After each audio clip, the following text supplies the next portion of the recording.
안녕하세요. 어필에서 실무 수습하고 있는 김종아라고 합니다. 한 달 동안 실무 수습을 하게 돼서 어필에서 일을 배우고 있는데 이번에 제 차례가 되었다고 해서 책공방 촬영을 하게 되었어요. 제가 이번에 소개할 책은 일본인 작가인 무라타 사카라는 작가가 쓴 편의점 인간이라고 하는 제목의 책이에요. 이게 2016년에 일본에서 나왔고 한국에서도 번역이 되어서 생각보다 인기가 되게 많았던 책이라고 해서 아마 알고 계시는 분들도 계실 것 같은데 이 책을 한번 소개를 해보도록 하겠습니다. 제가 읽은 에피소드가 있는데요. 제가 아는 형 집에 놀러 갔던 적이 있어요. 근데 그 집에 책이 거의 없는데 이 책이 유일하게 올려져 있더라고요. 그런데 표지가 너무 제 스타일이어가지고 다들 어떻게 생각하실지 모르겠지만 저는 표지가 어떠냐가 제가 책을 고르는 굉장히 중요한 기준이기 때문에 제목도 저에게는 좀 특별한 의미가 있어서 고르게 되었어요. 그러니까 편의점이라고 하면 보통 아르바이트를 많이 하는 공간이라서 이제 청소년이나 아니면은 대학생, 사회초년생들이 많이 하는 아르바이트 공간으로 유명한데요. 저도 이제 어린 시절부터 계속 아르바이트를 하면서 지내왔기 때문에 근데 이 책은 되게 짧고요. 또 글씨가 굉장히 커서 앉은 자리에서 한두 시간이면은 훅 읽을 수 있는 책이에요. 36살에 16년 동안 편의점에서 아르바이트를 하는 후루쿠라라는 이름의 주인공에 대한 얘기인데요. 이 책 남들에게 공감을 잘 하지 못해요. 그래서 누군가가 아프다고 하거나 아니면은 누군가가 괴로워하는 감정을 이해하지 못하고 시키는 대로만 행동을 하는데 이런 주인공이 그 16년 동안 편의점 아르바이트를 하면서 생기는 일들을 다룬 소설입니다. 그 편의점 아르바이트라고 하면 굉장히 지루하거나 재미가 없을 수도 있는 일인데 이 책의 주인공은 그걸 되게 편안하게 느끼고 거기서 일하는 걸 대단히 만족스러워하고 있어요.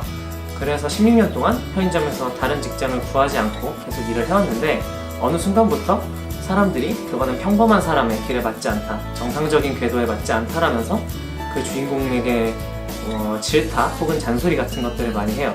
그래서 그런 질타와 잔소리를 피하기 위해 주인공은 친구도 아니고 연인도 아닌 어떤 남자를 자신의 집에 데려와서 같이 동거 생활을 하게 되면서 이제 벌어지는 주인공의 내면의 변화 그리고 다양한 에피소드들을 담은 책입니다.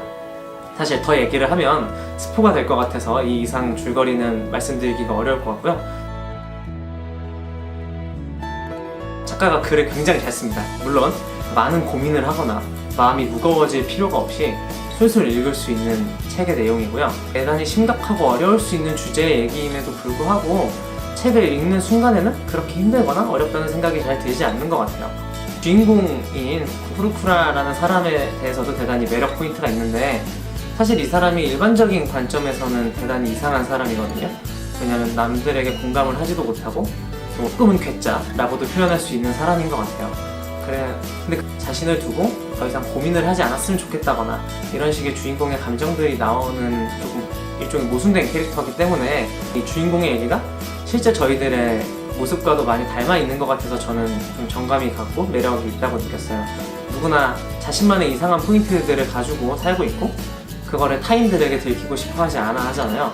그런 점들을 고려해봤을 때 어쩌면 이 후루쿠라라는 주인공은 굉장히 솔직하게 자신의 이상한 점을 드러낸다는 점에서 저에게는 왠지 모를 위로나 해방감을 주는 캐릭터이기도 한 것 같습니다. 그럴 수도 있지 라는 문장이었거든요. 그러니까 이 주인공의 행동이나 아니면 주인공의 사고가 너무 이상한 것 같고 잘 이해도 안 되고 이게 지금 뭐 하는 건지 싶다가도 이 책을 계속 읽다 보면 주인공 그리고 주인공을 둘러싼 인물들의 행동을 보면서 그럴 수도 있겠다, 그럴 수도 있지 라는 생각을 많이 하게 되더라고요. 그런 점에서 뭔가 조금 이상한 사람들이 있고 그 사람들이 이상한 행동을 하더라도 그걸 편하게 받아줄 수 있는 사회나 아니면 그런 사람들이 있다면 우리의 일상은 좀 어떻게 될까를 고민해보게 되는 책인 것 같습니다.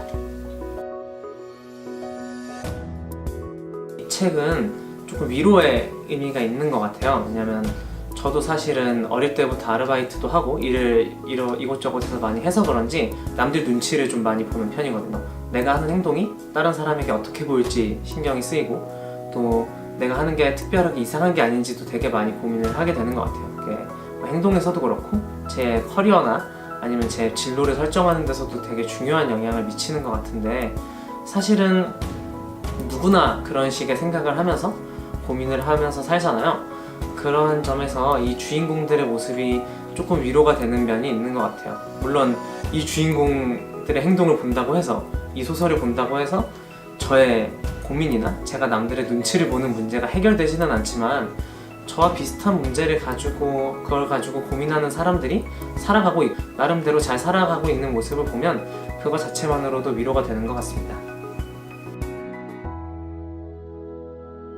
라는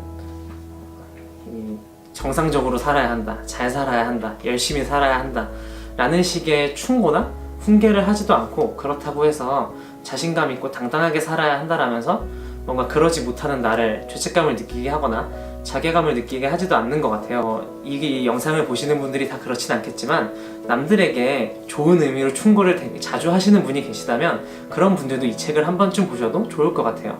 내가 충고를 하지 않아도 어떤 사람이 조금 이상해 보여도 그 사람들도 나름대로 잘 살고 있구나 라는 걸 생각하게 해준다면 뭔가 지금보다는 조금 더 나은 방식으로 타인에게 충고나 조언을 할 수 있지 않을까라는 생각을 하게 됩니다.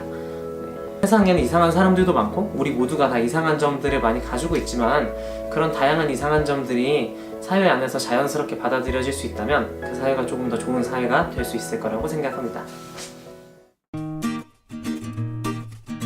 이거요? 하나, 둘.